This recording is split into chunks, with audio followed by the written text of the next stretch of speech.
Hey you guys, a little bit of a different intro today. Today we're going to be making some spooky Halloween cupcakes. These are devil's food and chocolate ganache cupcakes wrapped in a very beautiful spiderweb cup. We're just going to take an easy, relaxing journey on making these things, so let's go. First, we're going to start off with some already baked devil's food cupcakes. I just made these from a box mix and I put them in a nice little foil lined cup, but you can use any cups that you want. I like that they have a dome on them. They're going to work really well for our decorations. Let's start with the ganache. I am just using store brand semi-sweet chocolate chips. I'm going to measure them out because ganache is 1 part chocolate chips to 1 part heavy cream. So here I go measuring them out to exactly 226 grams, maybe 225, 226. Then I'm going to put them on a cutting board and we're going to kind of cut them up to a finer consistency. It just helps them melt a little bit once you pour the heavy cream on them. So I'm just going to run a knife through them and cut them up into little bitty pieces.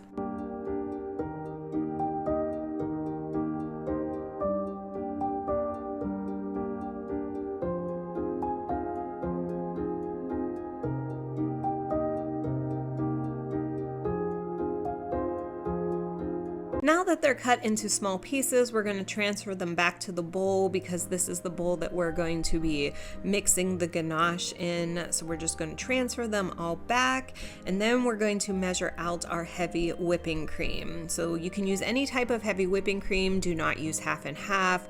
Must be heavy whipping cream. We're going to measure exactly 8 ounces, which is probably going to take up this whole measuring bowl. So carefully pour this in until you get exactly 8 ounces. Then we're going to transfer it into a pot and we're going to put it on the stovetop over low heat. And you're going to want to stir it almost the entire time so that a film doesn't develop on the bottom of the pot. You don't want to get it to a boiling consistency. You just want to get it hot enough that it's going to melt that chocolate. So as I'm stirring here, you can see a little steam coming off the top. Just make sure that it doesn't bubble because you have the chance of curdling. So we're going to take it off the stove over to the bowl and then we're going to pour it over top all that chocolate that we chopped up. You're going to let it sit here for a couple of minutes just so that the chocolate has a chance to absorb that hot cream and melt a little bit before you begin stirring.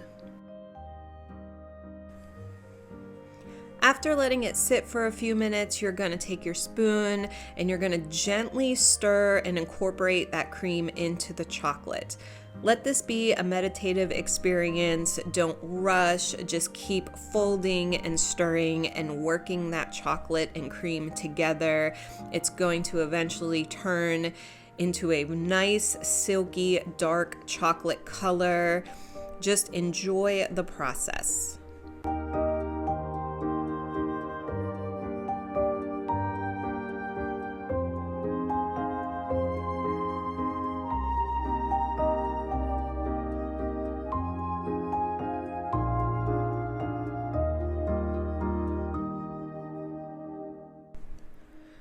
Once you get that really nice dark consistency, to test the texture, you're just going to lift the spoon out and let a couple pieces drip onto the top. And once you have those little puddles that kind of stay on the top and you can see them once you drop it in, you know that your consistency is ready. And then we're going to start decorating the cupcakes.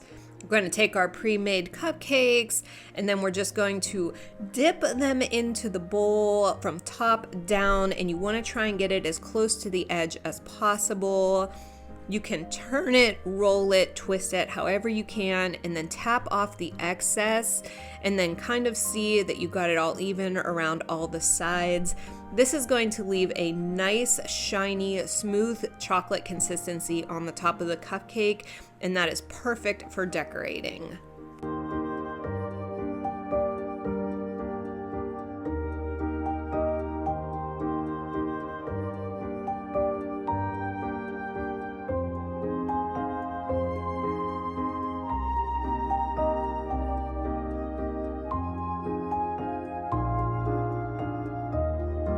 Look how gorgeous these came out. For the second part of our icing mixture, we're going to take a plastic piping bag. I actually got these at the Dollar Tree. And you're going to put a plastic tip at the front. You can also just cut off the corner of the bag if you don't have a plastic tip, but just make sure that it's a very fine, small opening. Then I'm just taking some plain, ordinary vanilla canned icing mix that I got at the store, and you're going to fill that bag probably about halfway up through. It's easy if you put it in a cup and then wrap the sides over the cup, so then you can just pour the icing in and pull up the sides, and then you're going to shake it down and kind of grab the end of the bag and twist it and push the icing through.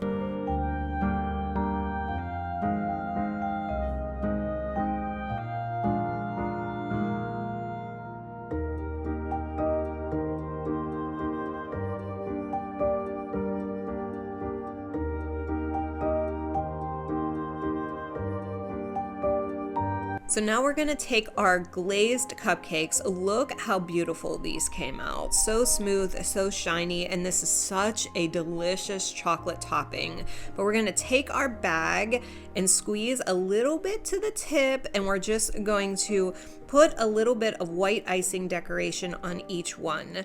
This is in a spiral shape, but again, you can make any type of decoration that you want. I usually start from the outside and go towards the inside. Just go smoothly and slowly until you get the shape you want. Look how cute that is. That is going to be a perfect amount of icing and ganache for each cupcake, making it decadent, sweet, but not too sweet. It's just the perfect amount of topping for a delicious cupcake.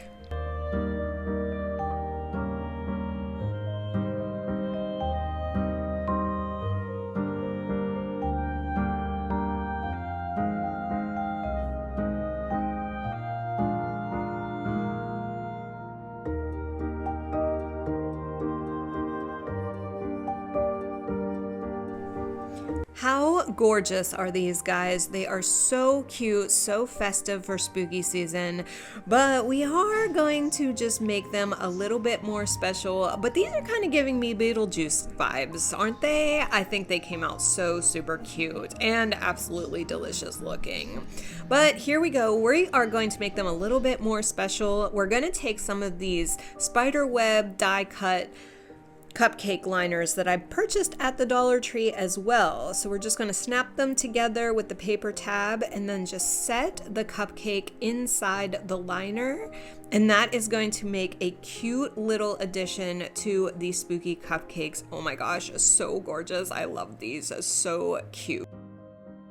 And there you have it, guys. You can place them on a little Halloween themed pedestal or on a tray, but look how cute these look when they're displayed out. These are perfect for a party, a gathering, a coven gathering, or just to have out for your family and friends. I love these so much. You can use different types of sprinkles or decorated toothpicks or however you want to. Again, this is totally free form. You can decorate the tops however you want, but that chocolate ganache actually gives a very good base and pretty foundation for any type of topping. I think these came out absolutely gorgeous. My husband says that they are delicious. I took a couple to work and my coworkers were like, oh my gosh, these are amazing. So I hope you enjoyed this little journey on making some spooky cupcakes for this Halloween season. If you have any questions, let me know in the comment box. Let me know if you like these things, and please subscribe, guys. I love you so much. I'll see you on the next one.